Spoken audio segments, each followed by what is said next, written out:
ਮਨ ਰੇ ਸ਼ਬਦ ਤਰਹੁ ਚਿਤ ਲਾਏ। ਜਿਨ੍ਹਾਂ ਦਾ ਮਨ ਸ਼ਬਦ ਵਿੱਚ ਲੱਗ ਗਿਆ ਹੈ ਉਹ ਤਰਨ ਯੋਗ ਹੋ ਗਏ ਹਨ। ਉਹ ਤਰ ਸਕਦੇ ਹਨ। ਜਿਨ੍ਹਾਂ ਦੇ ਮਨ ਅੰਦਰ ਸ਼ਬਦ ਦੀ ਵਿਚਾਰਧਾਰਾ ਚੱਲ ਰਹੀ ਹੈ, ਗੁਰੂ ਦੇ ਉਪਦੇਸ਼ ਦੀ ਵਿਚਾਰ ਚੱਲ ਰਹੀ ਹੈ, ਗੁਰੂ ਦੇ ਉਪਦੇਸ਼ ਉਹਦੇ ਹਿਰਦੇ ਵਿੱਚ ਵਸੇ ਹੋਏ ਹਨ। ਐਸੇ ਗੁਰਸਿੱਖ ਜਿਹੜੇ ਹਨ, ਗੁਰਮੁਖ ਹਨ, ਉਹ ਤਰ ਸਕਦੇ ਹਨ, ਪਰ ਤਰਨਗੇ ਉਦੋਂ ਹੀ ਜਦੋਂ ਜਿਨੀ ਗੁਰਮੁਖ ਨਾਮ ਬੂਝਿਆ। ਜਿਨ੍ਹਾਂ ਨੇ ਨਹੀਂ ਬੂਝਿਆ, ਗੁਰਮੁਖ ਨਾਮ ਨਾ ਬੂਝਿਆ, ਉਹ ਤੇ ਮਰ ਜਨਮੇ ਆਵੇ ਜਾਏ ਤੇ ਆਉਣ ਜਾਣਗੇ। ਪਰ ਜਿਨ੍ਹਾਂ ਨੇ ਬੁੱਝ ਲਿਆ ਹੈ, ਇਹ ਗੱਲ ਖਿਆਲ ਵਿੱਚ ਰੱਖਣ ਯੋਗ ਹੈ ਵੀ ਮਨ ਵਿੱਚ ਅਗਰ ਕਿਸੇ ਦੇ ਗੁਰੂ ਦੇ ਸ਼ਬਦ ਦੀ ਵਿਚਾਰ ਵੀ ਚੱਲ ਰਹੀ ਹੈ, ਬਹੁਤੇ ਐਸੇ ਧਾਰਮਿਕ ਹਨ ਜਿਹੜੇ ਪ੍ਰਚਾਰ ਕਰਦੇ ਹਨ, ਕੀਰਤਨ ਕਰਦੇ, ਕਥਾ ਕਰਦੇ, ਉਹ ਜ਼ਿਆਦਾਤਰ ਸ਼ਬਦਾਂ ਦੀਆਂ ਵਿਚਾਰਾਂ ਕਰਦੇ ਰਹਿੰਦੇ ਹਨ, ਸੋਚਦੇ ਰਹਿੰਦੇ ਹਨ।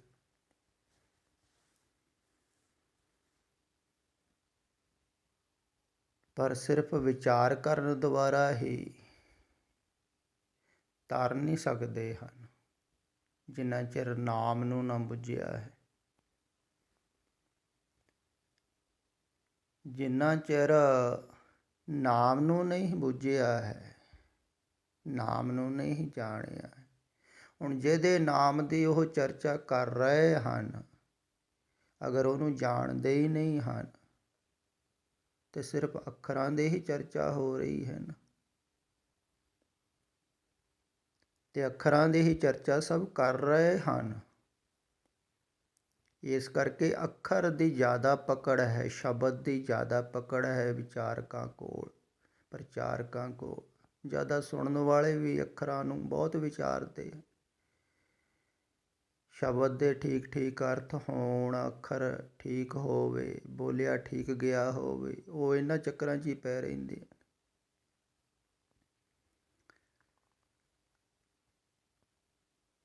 ਤੇ ਜਿਹੜਾ ਠੀਕ ਢੰਗ ਦੇ ਨਾਲ ਬੋਲਣਾ ਵੀ ਸਿੱਖ ਗਿਆ ਹੈ, ਕਥਾ ਵਾਰਤਾ ਵੀ ਕਰ ਰਿਹਾ ਹੈ, ਵਿਚਾਰ ਵੀ ਰਿਹਾ ਹੈ ਸ਼ਬਦਾਂ ਨੂੰ, ਤਾਂ ਹੀ ਕਰਦਾ ਹੈ ਨਾ ਕਥਾ।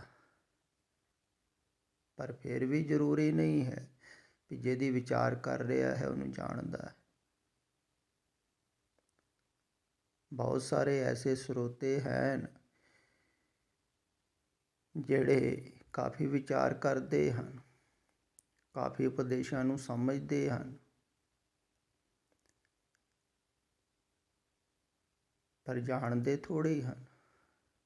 ਜਿਹਨੂੰ ਸਮਝਾ ਰਹੇ ਹਨ, ਜਿਹਦੇ ਨਾਮ ਦੀ ਚਰਚਾ ਹੋ ਰਹੀ ਹੈ, ਉਹਨੂੰ ਜਾਣਦੇ ਹੀ ਨਹੀਂ, ਸਿਰਫ ਸ਼ਬਦਾਂ ਦੀ ਚਰਚਾ। ਐਸੇ ਮਨੁੱਖਾਂ ਨੂੰ ਪੁਰਾਣੇ ਸਮੇਂ 'ਚ ਪੰਡਿਤ ਕਿਹਾ ਸੀ। ਪੰਡਿਆ ਕਵਨ ਕੁਮਤਿ ਲਾਗੇ। ਹੁਣ ਉਹ ਵੀ ਸ਼ਾਸਤਰ ਪੜ੍ਹੇ ਹੋਏ ਸਨ, ਉਹਨਾਂ ਨੇ ਵੀ ਗਿਆਤਾ ਸਨ ਸ਼ਾਸਤਰਾਂ ਦੇ।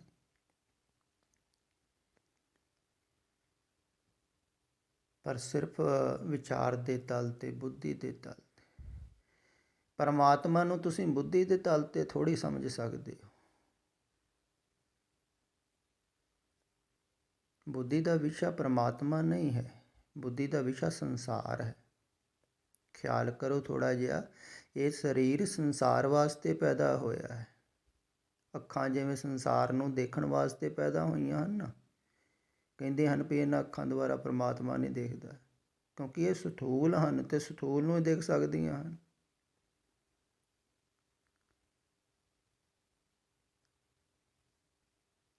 ਇੰਦਰੇ ਸਾਰੇ ਹੀ ਸੰਸਾਰ ਵਾਸਤੇ ਪੈਦਾ ਹੋਏ ਹਨ ਤੇ ਬੁੱਧੀ ਵੀ ਸੰਸਾਰ ਵਾਸਤੇ ਪੈਦਾ ਹੋਈ। ਹਾਂ, ਬੁੱਧੀ ਦਾ ਉਪਯੋਗ ਜ਼ਰੂਰ ਕੀਤਾ ਜਾਂਦਾ ਹੈ ਪਰਮਾਰਥ ਵਿੱਚ ਵੀ,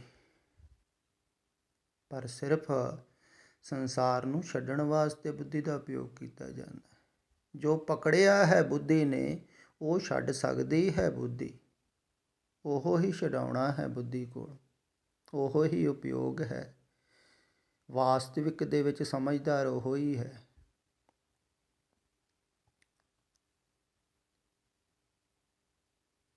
ਜਿਹੜਾ ਬੁੱਧੀ ਦੁਆਰਾ ਝੂਠ ਨੂੰ ਛੱਡਦਾ ਹੈ, ਅਸਤ ਨੂੰ ਛੱਡਦਾ ਹੈ, ਨਾਸ਼ਵਾਨ ਨੂੰ ਛੱਡ ਰਿਹਾ ਹੈ, ਉਹ ਹੀ ਸਮਝਦਾਰ ਹੈ ਨਾ, ਉਹ ਵਿਵੇਕੀ ਕਹਿ ਲਓ। ਸਮਝ ਵਿੱਚ ਆ ਗਈ ਗੱਲ ਵੀ ਇਹ ਝੂਠ ਨੂੰ ਛੱਡਣਾ ਪੈਣਾ ਹੈ, ਝੂਠ ਨਿਕਲੂਗਾ ਅੰਦਰੋਂ ਤਾਂ ਹੀ ਸੱਚ ਵਸੂਗਾ ਨਾ।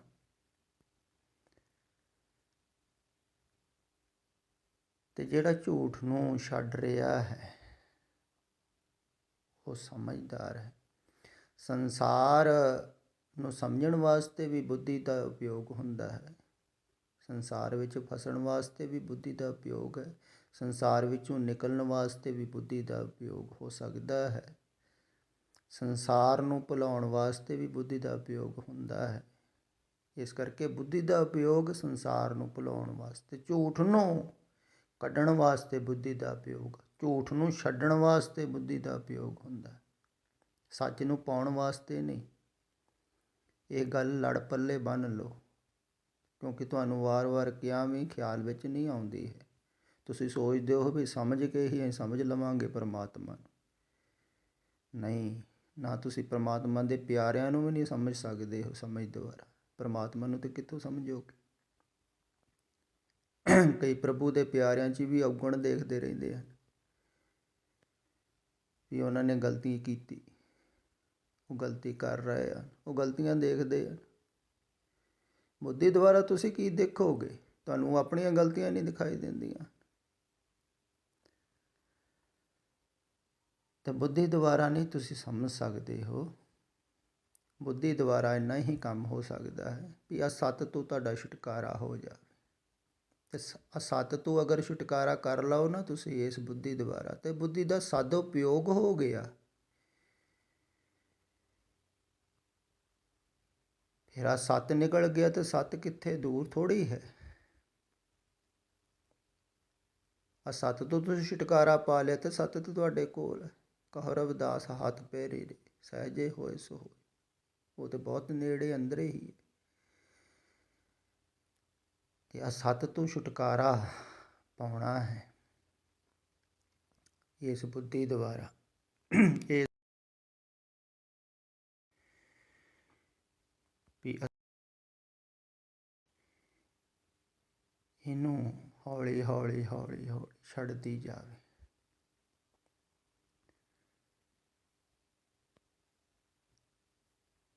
ਤੇ ਜਿਹੜਾ ਗੁਰਮੁਖ ਹੈ ਨਾ ਵਾਸਤਵਿਕ ਦੇ ਵਿੱਚ, ਉਹ ਵਿਚਾਰਧਾਰਾ 'ਚ ਨਹੀਂ ਉਲਝਿਆ ਰਹਿੰਦਾ। ਉਹ ਵਿਚਾਰਦਾ ਹੈ, ਸਮਝਦਾ ਹੈ, ਪਰ ਸਮਝਦਾ ਹੈ ਫਿਰ ਉਧਰ ਨੂੰ ਚੱਲਦਾ ਹੈ। ਫਿਰ ਦੂਸਰੀ ਗੱਲ ਇੱਕ ਹੋਰ ਵੀ ਖਿਆਲ ਵਿੱਚ ਰੱਖਣ ਯੋਗ ਹੈ। ਤੁਸੀਂ ਸ਼ਬਦਾਂ ਦੇ ਵਿਚਾਰ ਗੁਰੂ ਨਾਮ ਹੀ ਹੋਵੇ ਤਾਂ ਵੀ ਕਰ ਸਕਦੇ ਹੋ, ਸ਼ਬਦਾਂ ਦੇ ਅਰਥ ਵੀ ਕਰ ਸਕਦੇ ਹੋ। ਕਾਫੀ ਹੱਦ ਤੱਕ ਸ਼ਬਦਾਂ ਨੂੰ ਸਮਝ ਵੀ ਸਕਦੇ ਹੋ, ਪਰ ਨਾਮ ਨੂੰ ਨਹੀਂ ਬੁੱਝ ਸਕਦੇ ਹੋ ਬਿਨਾਂ ਗੁਰੂ ਤੋਂ। ਇਹੋ ਹੀ ਫਰਕ ਹੈ। ਹੁਣ ਸਿੱਖ ਸ਼ਬਦਾਂ ਦੇ ਅਰਥ ਤੇ ਕਰ ਲੈਂਦੇ ਹਨ, ਵਿਆਖਿਆ ਵੀ ਕਰ ਲੈਂਦੇ ਹਨ, ਉਪਦੇਸ਼ ਵੀ ਦਿੰਦੇ ਹਨ, ਪਰ ਉਹ ਜੋ ਅੱਖਰਾਂ ਦੇ ਵਿੱਚ ਕਿਹਾ ਗਿਆ ਹੈ ਉਹਨੂੰ ਨਹੀਂ ਜਾਣਦੇ ਹਨ, ਉਹਨੂੰ ਨਹੀਂ ਬੁੱਝਦੇ ਹਨ। ਜਿੰਨਾ ਚਿਰ ਉਹਨੂੰ ਨਹੀਂ ਬੁੱਝਿਆ ਤੇ ਨਾਮ ਨੂੰ ਨਹੀਂ ਬੁੱਝਿਆ। ਹੁਣ ਜਿਹਦੇ ਨਾਮ ਦੀ ਚਰਚਾ ਹੈ ਉਹਨੂੰ ਬੁੱਝਿਆ ਹੀ ਨਹੀਂ, ਸਮਝਿਆ ਹੀ ਨਹੀਂ, ਜਾਣਿਆ ਹੀ ਨਹੀਂ। ਤੇ ਸਿਰਫ ਨਾਮ ਹੀ ਹੈ ਨਾ, ਬਾਹਰੋਂ ਬਾਹਰ ਆਇਆ ਤੋਤਾ ਰਟਨ। ਜੇ ਤੋਤੇ ਨੂੰ ਰਾਮ ਰਾਮ ਦੁਹਰਾਉਣਾ ਸ਼ੁਰੂ ਕਰ ਦੇ ਤਾਂ ਦੁਹਰਾ ਹੀ ਜਾਊਗਾ, ਲੇਕਿਨ ਤੋਤੇ ਨੂੰ ਪਤਾ ਥੋੜ੍ਹੀ ਹੈ। ਤਿਵੇਂ ਹੀ ਧਾਰਮਿਕ ਲੋਕ ਹਨ, ਕੁਛ ਤੇ ਪੜ੍ਹੀ ਜਾਂਦੇ ਹਨ, ਕੁਛ ਵਿਚਾਰੀ ਜਾਂਦੇ ਹਨ, ਕੁਛ ਕੁ ਵਿਚਾਰ ਕੇ ਆਪਣੇ ਢੰਗ ਦੇ ਨਾਲ ਅਰਥ ਕਰ ਕਰਕੇ ਬੁੱਧੀ ਦੁਆਰਾ ਅੱਗੇ ਦੱਸੀ ਜਾਂਦੇ ਹਨ। ਤੇ ਸਮਝ ਦੇ ਤਲ 'ਤੇ ਹੀ ਜ਼ਿਆਦਾਤਰ ਧਾਰਮਿਕ ਲੋਕ ਉਲਝੇ ਹੋਏ ਹਨ। ਅਜੋਕੇ ਸਮੇਂ 'ਚ ਜ਼ਿਆਦਾ ਉਲਝ ਰਹੇ ਹਨ ਲੋਕ ਸਮਝ ਦੇ ਤਲ 'ਤੇ, ਕਿਉਂਕਿ ਸਮਝ ਦਾ ਵੀ ਇਹ ਬਹੁਤ ਹੋ ਗਿਆ, ਅੱਗੇ ਤੋਂ ਅੱਗੇ ਹੋ ਵੀ ਰਿਹਾ ਹੈ। ਹਰ ਇੱਕ ਹੀ ਬਹੁਤ ਹੀ ਸਮਝ ਦੁਆਰਾ ਜੀ ਰਿਹਾ ਹੈ। ਇਸੇ ਕਾਰਨ ਹੀ ਉਹ ਸੋਚਦਾ ਹੈ, ਕਹਿ ਰਿਹਾ ਹੈ ਵੀ ਇਹਨੇ ਵੀ ਸ਼ਾਇਦ ਸਮਝਿਆ ਹੀ ਹੋਵੇ, ਵਿਚਾਰਿਆ ਹੀ ਹੋਵੇ। ਜ਼ਿਆਦਾਤਰ ਇਉਂ ਸੋਚ ਲੈਂਦੇ ਹਨ ਸੁਣਨ ਵਾਲੇ, ਪਰ ਇਹਨਾਂ ਨੂੰ ਪਤਾ ਨਹੀਂ ਹੈ, ਅਜੇ ਫਰਕ ਦਾ ਪਤਾ ਨਹੀਂ ਲੱਗਾ ਹੈ। ਤੁਸੀਂ ਸੁਣ ਕੇ ਦੇਖਿਓ ਪ੍ਰਚਾਰਕਾਂ ਨੂੰ, ਉਹ ਕਿਹੜੇ ਢੰਗ ਦੇ ਨਾਲ ਕਹਿੰਦੇ ਹਨ, ਅਤੇ ਜਿਹੜਾ ਜਾਣਦਾ ਹੈ ਉਹਦਾ ਢੰਗ ਹੀ ਵੱਖਰਾ ਹੁੰਦਾ। ਉਹ ਇਹ ਥੋੜ੍ਹੀ ਵੀ ਸ਼ਬਦਾਂ ਨੂੰ ਕੜ ਕੇ ਕਹਿ ਰਹੇ ਆ, ਅਰਥਾਂ ਨੂੰ ਵੀ ਰਹਿ ਨਾ ਜਾਵੇ ਕੋਈ। ਉਹਨੂੰ ਪ੍ਰਯੋਜਨ ਅਰਥਾਂ ਦੇ ਨਾਲ, ਸ਼ਬਦਾਂ ਦੇ ਨਾਲ ਨਹੀਂ ਹੁੰਦਾ, ਉਹਨੂੰ ਪ੍ਰਯੋਜਨ ਸੁਣਨ ਵਾਲੇ ਦੇ ਨਾਲ ਹੁੰਦਾ ਹੈ। ਉਹ ਸੁਣਨ ਵਾਲੇ ਦਾ ਭਲਾ ਕਰਨਾ ਚਾਹੁੰਦਾ ਹੈ। ਇਹ ਗੱਲ ਖਿਆਲ ਵਿੱਚ ਰੱਖਣੀ ਹੈ।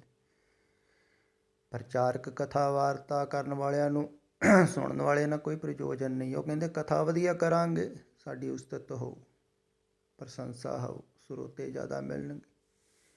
ਪਰ ਜਿਹੜਾ ਜਾਣਦਾ ਹੈ ਉਹ ਕਹਿੰਦਾ ਹੈ ਵੀ ਸਰੋਤੇ ਨਹੀਂ, ਕਿਸੇ ਦਾ ਭਲਾ ਕਰਨਾ ਹੈ, ਸਰੋਤੇ ਵੱਧ ਥੋੜ੍ਹੀ ਕਰਨੇ।